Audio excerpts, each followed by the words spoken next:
Hey guys, wanted to do another order flow review.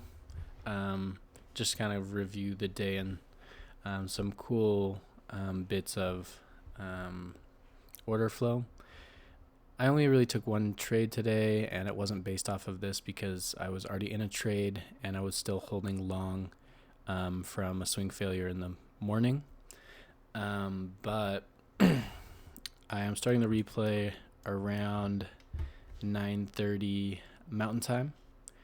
But the place I would really want us to look at here is what happened at 17,845 area, 846, 847. And same thing with ES. So we see that ES created these kind of swing lows here. And one of my favorite trades is a swing failure pattern, failed breakdown, whatever you prefer to call it. So it's like you want to watch these locations and see what happens at those locations on the DOM. And so I'm just going to speed this up a bit until we get back down a little bit lower. And I'm going to switch to 1 time speed, and you can kind of look at this area, 37, 35, 34 area, but I'm going to switch it back to NASDAQ because NASDAQ is where I saw the cool order flow sequence down here at 846, 847 area.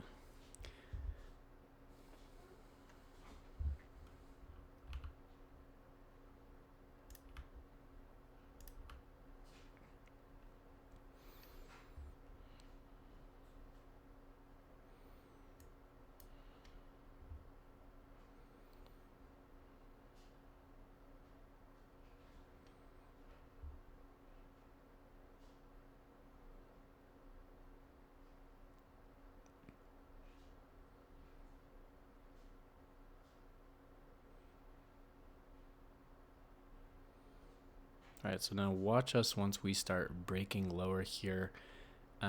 Watch what happens here on the limit. There's a passive buyer here that absorbs tons of contracts down here below these lows that we just created. And then you can see at the same time, ES takes out the low and starts doing lots of volume on both sides, nearly 2,000 on both sides, just trading ticks. So kind of watch this. We have 86.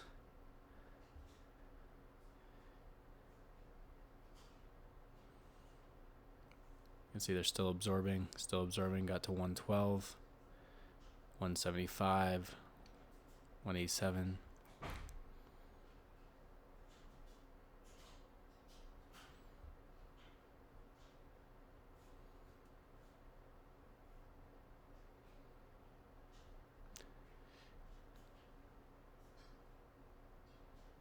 We kind of rally up a little bit.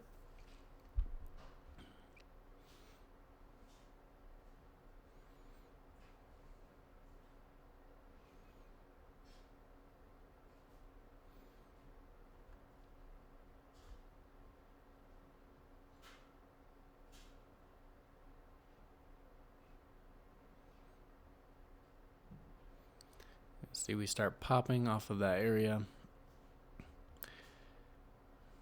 Could have been probably easy to get faked out, especially if you have a small stop here, as we kind of absorbed, possibly trapped sellers here. Got a pop, and I'm going to fast forward this a little bit, but we're kind of hovering there. We kind of reject that area.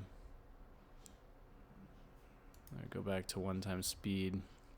So we kind of went up, started rejecting this area, and you can see ES is building a ton of volume here.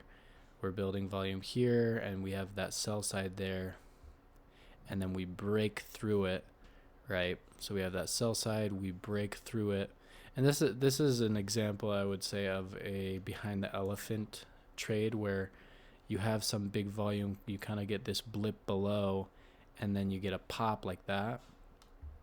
And I'm going to pause it here for a second. If we look at ES, you can see ES like barely blipped below these lows.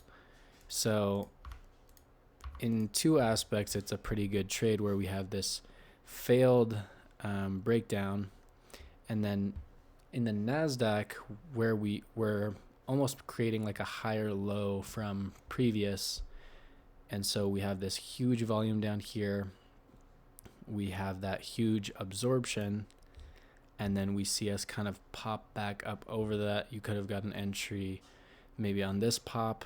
If your stop was good enough, you would have survived. Otherwise, you could have done sort of like a behind the elephant trade where you kind of get this undercut here. And then I'm going to speed this up a bit. You can see ES is still kind of near that low, but you can see we're building huge volume right here into that low.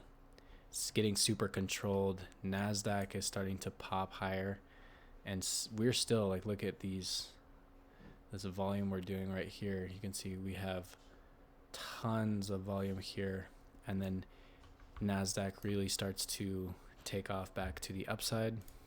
And I'm going to really speed it up here, but you can see that ended up being the swing low right there, and then we come back down, and this still ends up being a point of interest as we go into the coming like hours. So if we zoom out, let's see if we can mark out this area.